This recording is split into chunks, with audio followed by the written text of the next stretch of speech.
আসসালামু আলাইকুম, কেমন আছেন সবাই? আশা করছি আল্লাহর রহমতে সবাই ভালো আছেন। আলহামদুলিল্লাহ আমিও শারীরিকভাবে ভালোই আছি, কিন্তু মানসিকভাবে বাংলাদেশের পরিস্থিতি নিয়ে খুবই দুশ্চিন্তায় আছি।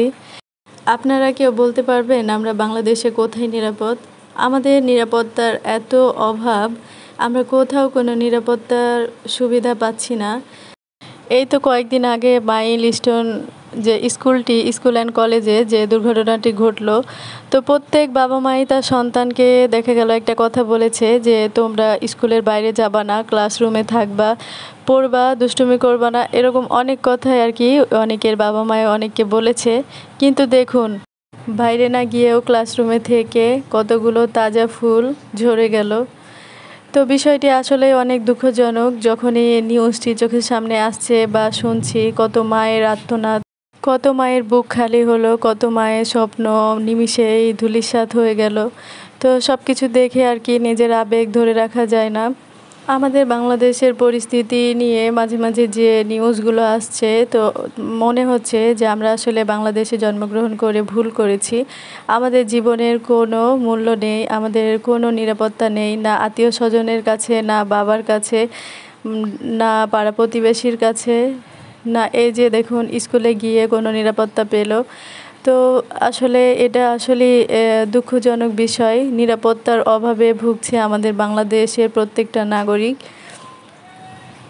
আরও একটি কথা, বাংলাদেশের মানুষ যে এতটা নিম্ন, এতটা নিচু মনের মানুষ, সেটা এই দুর্ঘটনা না ঘটলে আসলে বোঝা যেত না। যেখানে 40 টাকা 80 টাকা করে পানির বোতল, সেখানে এই যে এই দুর্ঘটনায় কত মানুষকে 600 টাকা করে পানির বোতল নিতে হয়েছে, বা গাড়ি চলাচলের জন্য বা এক জায়গা থেকে অন্য জায়গায় হসপিটালে যাওয়ার জন্য যে ভাড়া 50 টাকা 100 টাকা, সেখানে 1000 টাকা ভাড়া দিয়ে তাদেরকে যেতে হয়েছে। তো বাংলাদেশের মানুষ কতটা নিম্ন মনের হলে এগুলো করতে পারে, আমি আসলে ভাবলেই গা শিহরে উঠছে, কিছুই বুঝতে পারছি না।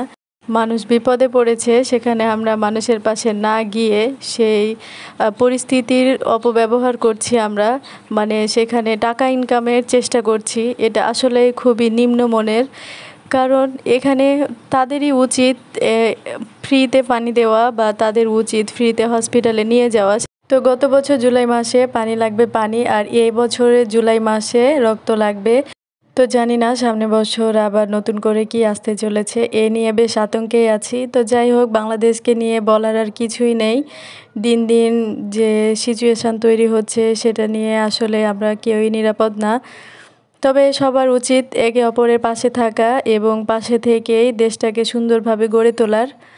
তো যাই হোক, অনেক কথাই বললাম।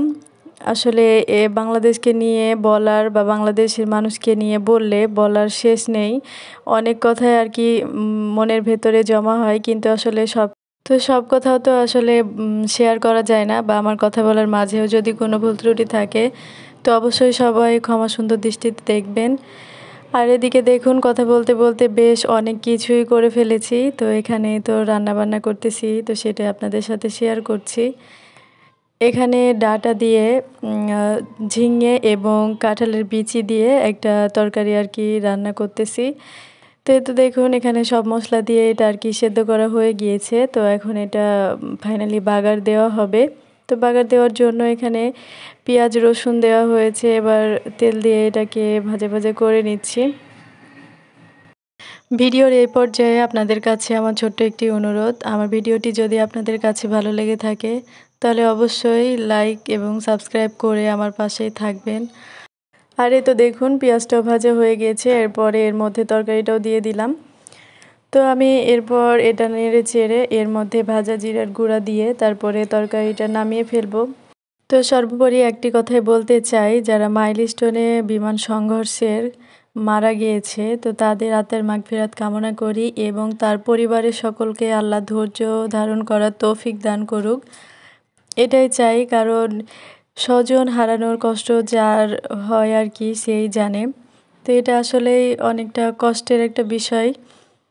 আর এই তো দেখুন, আমার তরকারিটা হয়ে গিয়েছে, এটা নামিয়ে ফেলেছি। তো এই তরকারিটা অনেক মজার খেতে।